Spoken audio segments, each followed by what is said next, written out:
Nagaan Waaqayyoo isiniif haa ta'u, akkam jirtu nagaa keessanii nagumaa. Waaqayyoof galanni haa ta'u. Kutaa 13 ilaalleerraa waa'ee aarii, akkuma kanaa waa'ee walitti bu'umsaa, aariidhaa fi aarii dursa walitti bu'umsa fuulduraa. Wanti hundumtuu aarii hiikuu yoo dandeenye aariin maalirraa ka'aa, akkamitti qabbaneessuu dandeenya? Namni hin aarre hin jiru, hin aarre kan jedhu, ani hin aaru kan jedhu jiraate hin soba.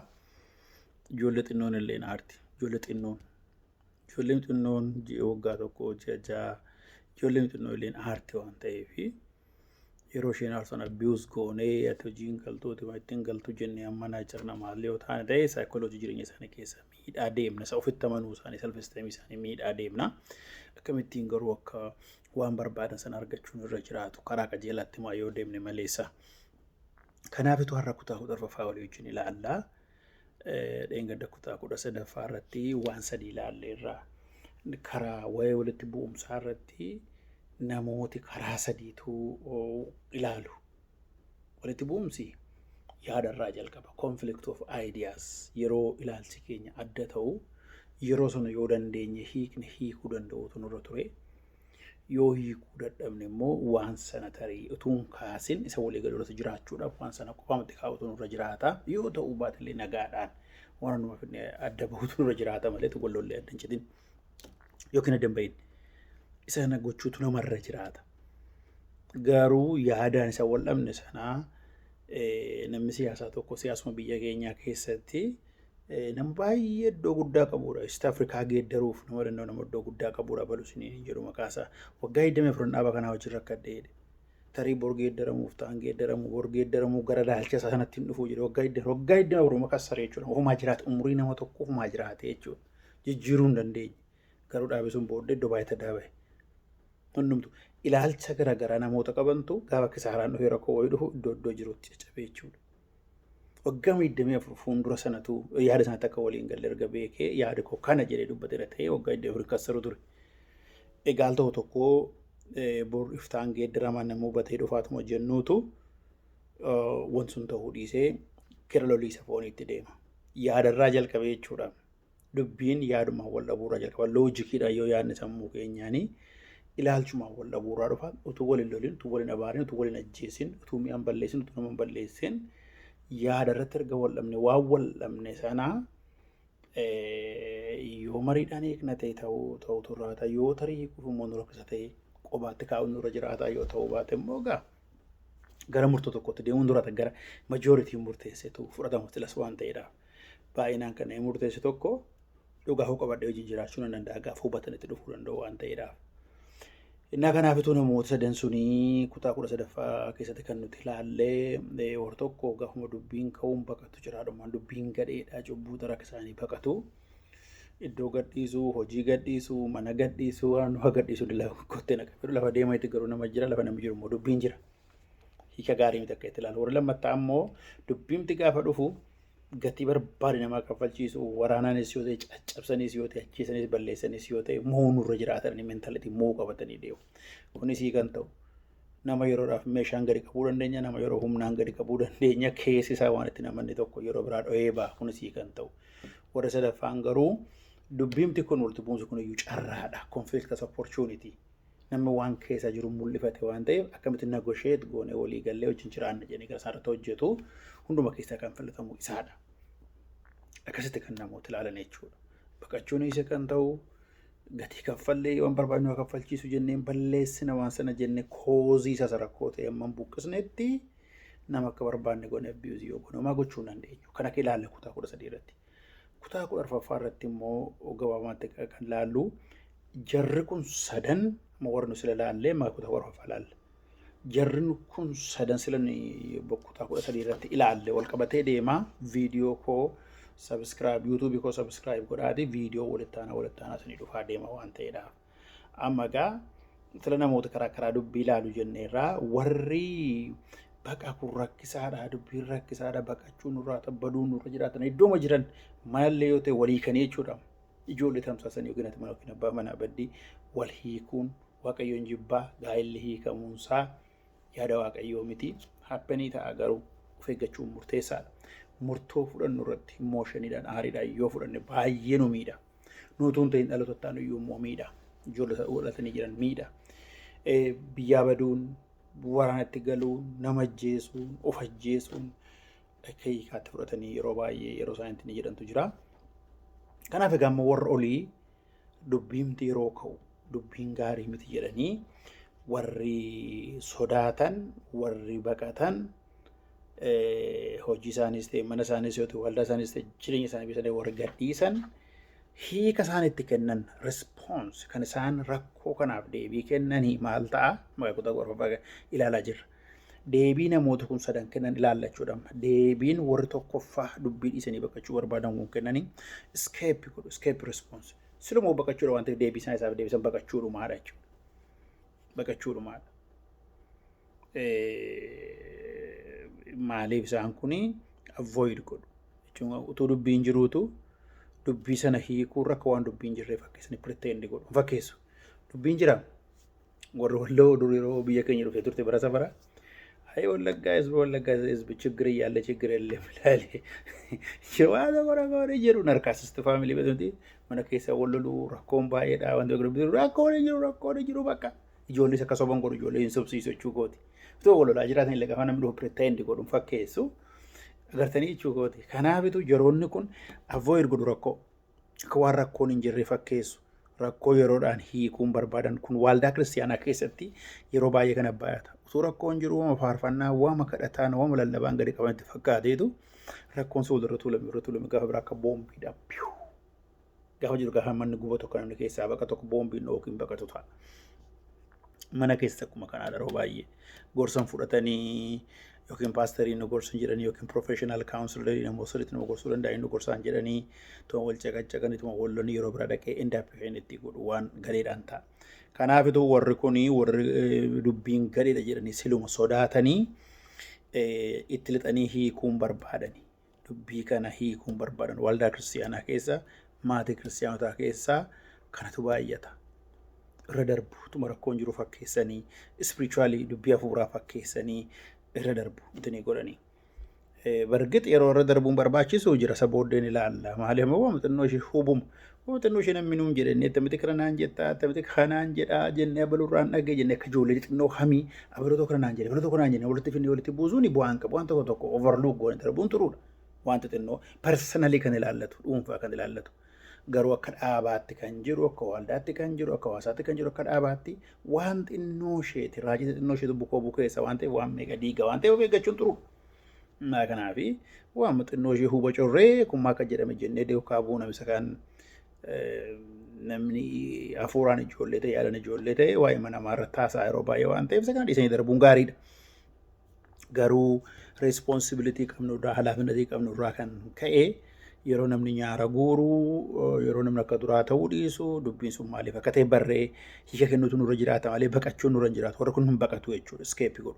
Amma gaasaan kun yeroo baqatanii karaa sadii deebii kennu baqachuu gaafa jennu escape response dubbii kana akka waan dubbiin jirre fakkaatan yoo tarii nama isaa itti walitti dubbatanii sitti gaddeera yookiin nama bakka itti gaddeetti dhagayeera waan kana hiikuun nurra haasa'uu nurra jiraata jechuudha. Fayyaa keetii dhagaara jedhaniitu dafanii dubbicha gara dabarsanii sokkuu barbaadu. Karaa sadii escape kan namni godhu rakkoorraa. tokko akka rakkoon hin jirre kaadaa waan sadii keessaa jechuudha. Warra tokkoffaa duraa sun maanini dinaay gochuudha. Diniyaan hin kaadu akkuma isin asirratti himee rakkoon jiratu namni jedhutu akka waan rakkoon hin jirre fakkeessu. Kana baay'ee rakkoon dabalaa jireenya namaa maaliif aariin guutamtanii maaliif sodaan guutamtanii Yesuus Kiristoos maaliif sodaan guutamtanii jedhamee waan kontiroolii nama godheedha kan nama guute jechuudha. Yaada keenya ilaalcha keenya wanta kontirool godhee jennaani isa guutamne kan nu gadhiifnu. Namni yeroo dhugaatii dhugu lafumaa fuudhee haasaame silka haasaa keessa buusu dhugaatiin humna laatee fi dil godhee gadhiisa jechuudha. Yeroo aarus akkuma kanaadha. Yeroo aaru namni waan isa aarsa jira waan ta'eef injooyi godha bakka amma sana machaa'eera waan ta'eef waan garaasaa jiru isa ture ijoollummaa kee yaadatu yoo ta'e waan isa kan ilaatu gadhiisa waan tokko iyyuu sodaatu booddee gaabba maleessa. Kanaaf tun aariin qabbanaa'e jechuurraa nuti ofii keenya qabbanoofnee suuta jenne yoonni meeshaa baatee meeshaa namatti taasise gochuu barbaada ta'e jalaa baqachuun gaariidha. Poolisii waamu wayya isa kana. Yoonni immoo meeshaadhaan nama xaqqa'uudhaaf hin ta'u ta'e garuu aarii maantiin jedha ta'e ofiitii miira fi bitanii haa fixatu namni fixata deeqa. Yoo baate sekondii 50 yoo baate daqiiqaa tokko yoo garuu nu isa argeetti dubbanne dubbii samman ruuti waan meeqa balleessa. Aariin immoo darba waan ta'eedhaaf nus immoo shaniin keenya kontirool gochuu hin dandeenyu yoo taane bakka nus gadhiifna wal qabachuu dhugaadha jechuudha yeroo sana. Waan tokko namatti hin fakkaatan tajaajilaadhaan maaliidhaan amanaadhaan wanti jedhu hin jiru. Aarii keessa galee namni dubbiitti kanaan kanaafitu hin kaadu warri kun dinaay godhu refuus godhu rakkoo sana bursanii haasa'anii hiikuun barbaadan akkuma waan rakkoon hin jirree fakkeessu yeroof gaariidha. Garuu rakkoo sana dabalaa deemee rakkoo hiikuu hin danda'u. Wayi rakkoo jalaa eskeep godhanii baqatan yeroo hundumaa rakkoo xinnootti yeroo isheen taraa jirtu hiikuun irra jiraatu guddisanii akka inni kan biyyaa ta'u godhu. Kanaaf baay'ee of eeggachuun gaariidha. Kanaaf yeroo duwwaadhaaf nama gammachiisa malee wanticha gadhee godhaa deema. Amma sagalee Waaqayyoo seeromaa boqonnaa 16 fudhatanii yoo ilaaltanii jalqaba Saaraadha kan Aggaariin naqee waggaa 10 Waaqayyoon eeganiitu karaa Aggaa irraa mucaa argadhuuti. Akka aadaa bara sanaatti haati manaa mucaan qabdu yoo taate garbittii ishee abbaan manaa garbittii bira dhaqeetu aadaa yeroo sanaatti yeroo deessu garuu luka haadha manaa irratti deessi mucaan sun kan ishee deessee sana kan garbittii sanaa miti jechuudha. Kan ishee kanaas jedhamee lakkaa'ama. Amma Saaraan akkas Aggaa irraa mucaan gaafa dhalatu Saaraadha kan fuudhu mucaa Saaraa ta'ee lakkaa'ama. Isheen garuu gaafa ulfooftu qoleen ilaaluu jalqabdee seeromaa boqonnaa 16 argina kana gaachuu kooti. Fuusiftee kana booddee gaafa isheen qoleen ilaaltu yeruma sana naafsi gidduutti afara duwwatte Saaraan kaatee. Waaqayyoon naaf sigid. Amma Abrahaam maal godhe? Abrahaam Saaraa akka lubbuu isaa jaalata waas hin jenne. Yeroo Aggaar akka kana gootee itti geeddaramtee bukkeen ilaaltee of tuultus Abrahaamin agarre. Ilaan mal tokko dubbii namatti dubbannu dhiifneetu nama isa dandeenyutti dubbanna dhiifne yookiin immoo gara dabarsanii isa kan biraa taarra. Gaafa seen akka kana jettu laa kun fuula kee dura jirti garbittiin kee waan barbaadde godhii adeemsa Abrahaam. Keessis tadii hojjenna amma asirratti. Waa'ee Saaraa, waa'ee Aggaar, waa'ee Abrahaam keessa sadii hojjenna. Keessa sadii gaafa hojjennu Abrahaam gochaa inni godhe kunoo fuula kee dura jirti jedhee boqonnaa 16 tokko majaa dhaqaa dubbifadha. Itti laannaani abbius goote jedha. Akkuma ijoollee Israa'elitti warri Gibxi hojii baay'isanii isaan miidhanii isa booddee hojiidhaan sukkumuu jalqabde jechubse. Hin bakka itti lafatti kaatee Aggaar ergamaa Waaqayyoo deebise malee. Isa tokkos ammas ija seebane dura yeroo mucaa argattee booda immoo ija seebane. Biratti argame jechuudha. Garuu amma isa kanarratti hin deebise as deebi'ee ergamaa Waaqayyoo. Amma gaafa keessi hojjennu Abrahaam dogoggora qaba asirratti. Qooda Abrahaam isa dhumaa waan Abrahaam qooda saba hodhiseef ergamaa Waaqayyootti mul'atee ergamaa Waaqayyoo yeroo sana namatti mul'atu Kiristoosumaadha. Deebii dhaqee bitamee fi yeroo isaa miti gaalii dhaqee seema jala taa'ee jedheen malee maali yeruma Saaraanii zarraaf jette isa loltu maali jalqaba sana ofii kootiin inni dogoggoree ija barbaadee dhaqee situ mucaa arganna jedhee na erge miti. Amma immoo akka isheen akkas qoleensi ilaalte yoo man argee. Kanaaf waan kana resolving godhaa Aggaar kana isheen goota sirrii miti. Immoo gar malee aarin gar malee aarteen waan hin godhin qabu qooda kana keessatti jedhee ture ture. Macaafa qulqulluu keessatti garuu yeroo baay'ee dhiironni kun calluma jedhaniitu nama jaalatan haadha isaanii duukaa oofamu. Amma Addaam isa Waaqayyo ittiin nyaatinaa jedhe gaafa heewwan kuttee fiddu beeka. Maal ija mangoo kan mangoo ta'e beekna, ija appilii ta'e beekna. Inneen muka sana laaluun irra jiraatu ija muka sun kennu beeka Addaam. Dura isatti himame waan ta'eedha.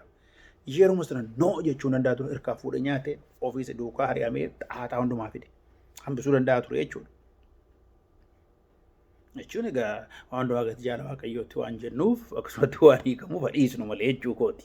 Diteel nannu maaliif akka namni kufu beeka kufaa jedhee nama nuumne nama dadhabaa nuumne waaqayyo namni fedhii isaatiin firii wiilii isaatiin kufa maleessa. Erga cubbuu booddee maan danda'u humna hin qabu cubbuu hin dhufin jechuu kooti humna bira qulqulluu garuu nama gargaara warra amanan. Amma iddoo kanatti kanaaf Abrahaamii no Saara natti jettu kun sirrii miti. Namas immoo abiyuus godhanii humna isaa gaara hojjetuun sirrii miti. Gochaa Saaraa ta'e kun dhugaa isaa hojjetan no kottu aggaar kufi miila giiftii gadiratti dhiifama gaafadhu jechuu danda'a ture. Sas rizoluushiniin kanaadha. Dhiifama gaafadhu. Maal ta'e qoleen ilaalta. Akkuma inni bira dhufu iyyuu akkuma kun ta'u iyyuu kan godhe iseedha. Otoo ta'uu baase immoo hojjettuudha bakka amma halaafinnatiin dura jira kana gochuu hin dandeessu jedhee eekkamu ture. Achitti fixa ture. Garuu kun akka barbaade godhe namni nama jibbummaa hamma lubbuun keessa wattu waan barbaade godha malee itti kenneen sukkuumte isheen akka isheen bakkattu itti kana goote jechuudha. Laala si'a lammaffaas akka barbaade godhe dhiisa. Waan isheen jette isheen dhaqii bira dhaqatte isheen immoo irraa deebi'ee immoo ilaa kunoo mucaa wajjin kennee godha. Abrahaam asirratti laafina isaa bahuu hin dandeenye. Abrahaam yeroo hundumaa gaafa laallu Abrahaam dadhabaadha waaqayyo jabaadha waaqa Abrahaamiidha malee akka Abrahaamii miti. Mana Abrahaamiif Saaraa isiniif ta'u gaa'ela jechuun manni keessa mana dubbii ta'uudha yoo ana balaan inni dhugaa sa'uuf yoo ta'e hin jedhus kana namaanan. Abrahaam dadhabaadha maaliin sobee obboleettii koo jedhe sobee miti Saaraa. Obboleettii koo jedhe sobee mootii biraan gaa fuudhu biraan gaa fuudhu taa'ee akka obboleettiitti ilaala. Warra tokkoon jaallatu haadha manaa isaa jedhamatti dabarsee kenna. Dhiirri lunni yoo haadha manaa irratti jagnaa fudhanne yoo laalle jechuu kooti. Responsible tokkoffaa gadi buudhiisee waaqayyoon eeguu ture amantii isaa jabaa miti yeroo sana gargaarsi gaafa amantii isaa jabaatee amantii guddatu utuu ishee iyyuu hin gaafatin isii haakiin fuudhee dhaqee aarsaa dhiyeesse miti jechuudha waaqayyoo ishuu baate. Haa ta'u iyyuu malee baqataa laafinnateera iddoo baay'eetti jechuudha daffaree ittiin bu'u ture garuu booddana garuu guddateera waaqayyoo galatu. Innaa kanaaf asirratti gaafa fudhannee ilaallu diiniyaalii kana keessatti Abrahaam jalaa baqateetu waan barbaade godha. Si'a lammaffaa erga isheen Aggaariin deessee Ismaa'eeliin deessee booddeesi mucaa hojiin guddatu gaafa isheen jetteef Saaraan isii haqeen argatteetti jedhu waan barbaade godhi kunoo jedhee makenna. Yeroon Aggaaritti baatu koon geenye asinii galeera jechuudha waaqa deebisee fidee miti ergama waaqayyo.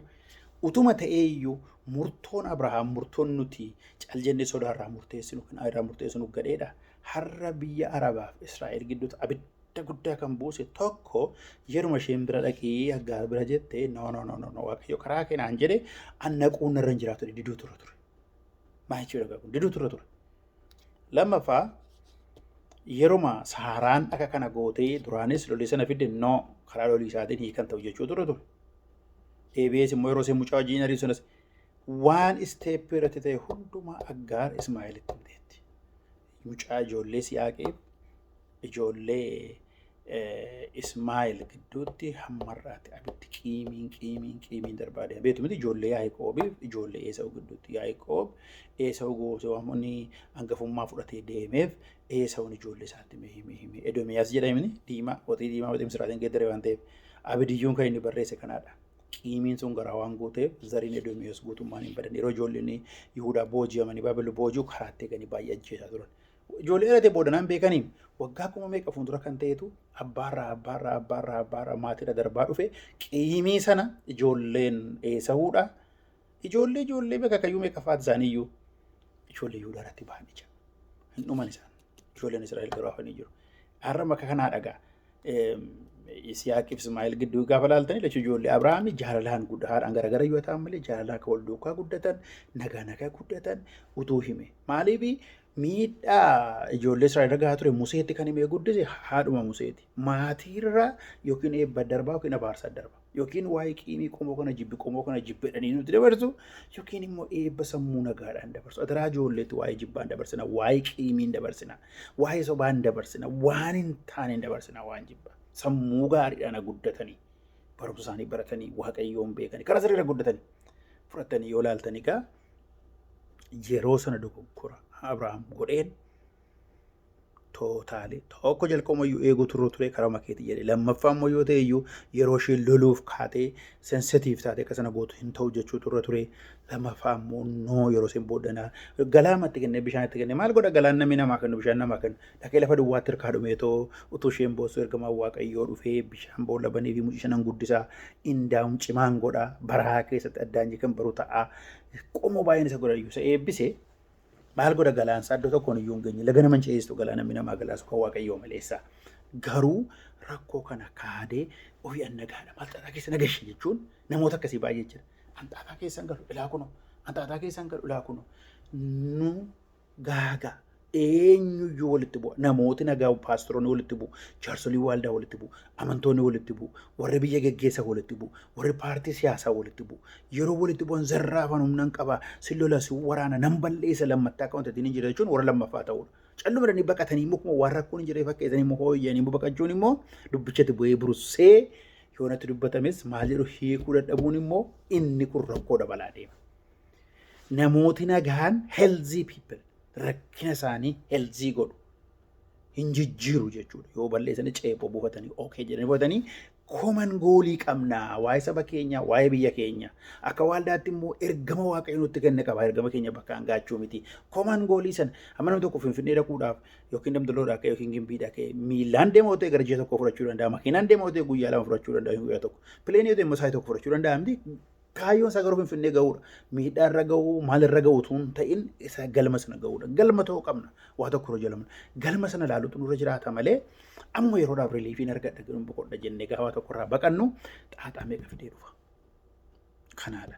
Namoota baay'een kanaadha. Waama rakkoon akka waan hin jirre shafaafananii kan achi booddee bum jedhee mana balleessee waldaa balleessee biyya balleessu yeroo waama garaagaraatiin kafar godhu jalaa rakkoon buqqisnu yoo ta'e aarii miti aariin waa akka jiru agarsiisa. Isa aarii kaasu koozii aariin buqqisnu yoo taane haala aariin akkuma gammachuun jirutu gaddi jirutu akkuma kana aariin dhufe miiraam inni miiraam garuu waa tokko indikeetarii waa tokkooti. Dubbiinis gaafa ka'u indikeetarii waan tokkooti. Waan jiru sana buqqisuun nurraata malee kafar gaafa goonu kanaadha. Eeliinis kanuma godhe. Saamu'eel isa duraa boqonnaa lama irratti fudhatanii yoo ilaaltanii inni waaqayyo waan jaallate godhe. Ijoolleen isaa mana qulqullummaa keessatti ejjuu sirriitti aarsaan dhiyeessanii dubartoota dhufan daffaruu deebanii mana waaqayyo keessa kan jiru abbuuzii godhu ijoollee kan isin gootan sirrii miti jedhee yookiin tajaajila dhaabsuu ture.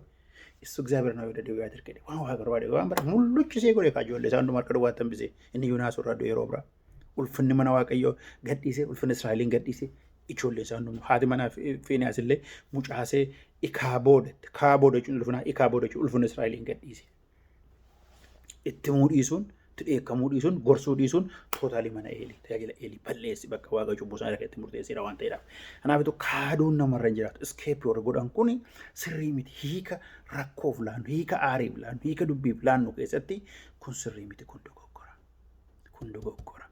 Kanaaf dinaayii godhu isa lammaffaa fi sadaffaadha warra dubbiirraa baqatan kana tokkoffaa laallu waa laallee isa lammaffaa sadaffaa immoo itti fufnee borsiftaan isa walii wajjin ilaalla. Gooftaan isin haa eebbisu eebbifama. Gooftaan nu gargaara waaqayyo nu gargaara rakkoorraa baqachuu nurra hin jiraatu. Lafa deemnu lafa kamitti rakkoon hin dhabamu. Amma yeroo toobisiin deemnu yookiin tokko sagalee ol kaasee haasaa yookiin tokko dhufee iddoo keenya ta'a dubbiin jira. Yeroo konkolaataan deemnu immoo ofii keenya uffanne deemnu immoo yookiin tokko gara malee dhufee nu kutaa yookiin tokkotu bilbilaa yookiin waa tokko chaatii gochaa deemeetu nutti bu'u barbaada utuu hin beekamin jechuu goota. Namoota sammuu meeqatu jira. Yoo konkolaataa oofnee dubbiitu nu mudataa yoo hodhannee shooppii iddoo tokko dubbiin nu lafa nyaataati waa tokko nu mudataa lafa namni jiru rakkoon hin dhabamu. Yeroo hundumaa abbaan manaa haati manaa takkaa walitti dubbannu jedhe yoo ta'e san abbaa manaa fadhamna ruummeetiidha isaan. Isa ruummeet jechuun kutaa garaagaraa karaa yoo ta'e taa'u wal kabaju miti wallaafa wallaan jechuu gooti. Kanaadha. Gaa walitti dubbachuutu jira. Waldaa keetti walitti dubbachuutu jira. Maatii keetti walitti dubbachuutu jira. Ijoolletti dubbachuutu jira. Biyya keetti walitti dubbachuutu jira. Biyyi kan kooti, biyyi kan keeti, kan keenya waan jennu walitti dhufe qabna waan ta'eef walitti dubbachuun jira. Garuu yoon si balleesse biyyi kun nagaa argata kan jedhamu dogoggora keessa dogoggora hiikumsaati. Kanaaf wal ajjeesuun wal balleessuudhaan wal jibbuudhaan hiikin jiru. Waa'ee ni dhuguma biyya seerri olaantummaan jirutti nama tokko yoo hiite inosentiidhaan matti murtaa'u hamma dhuguma ragaadhaan murtaa'utti. Garuu cal jedha yoon si ajjeese yoon si balleesse yoon si jibbe hiikataa jechuun namni suma facaasee ama namni nama jibbuun jibbama namni nama ajjeesuun du'a waan ta'eedhaaf hiikan ta'u kanaaf rakkoo irraa hin baqannu wanti nu sodaachisu immoo hin jiru maanni waan tokko nu sodaachisu jiru yoo balleessine dhiifama jennee wantumaa sirreessina hin balleessine yoo ta'e immoo dhugaa keenya dhiyeessineetu lakkii kana jenneetu namni waa miti cubbuu booda namni salphishii ta'ee ana jedha. Amma ana jennee ana kan jedhu waaqayyo duwwaadha of tuulummaadha kun of tuulummaa ana jedhee nuuf ana jechuu hin dandeenyu hin dogoggorra kan hin dogoggorre waaqayyo duwwaan dogoggora keessatti immoo walitti himna kanaaf guruuppiidhaan jiraanna waaqayyo qobaatti nuun keenya waaqayyo qobaatti nuun walitti nu waamee waliin nu jiraachisa obboloota koo obboleetti tokko waaqayyo sinaa eebbisu dubbiin kaannu dondumaa dubbiin jira dondumaa rakkoon jira rakkoo sana garuu sikkana godhe qoorti qabuutu hin ta'in rakkoo sana barree rakkoo sana waan fide. Rakkoo sana waan fide gaafa hiiknutu aariin hafa jibbi hafa gooftaan isin haa eebbisu eebbifama.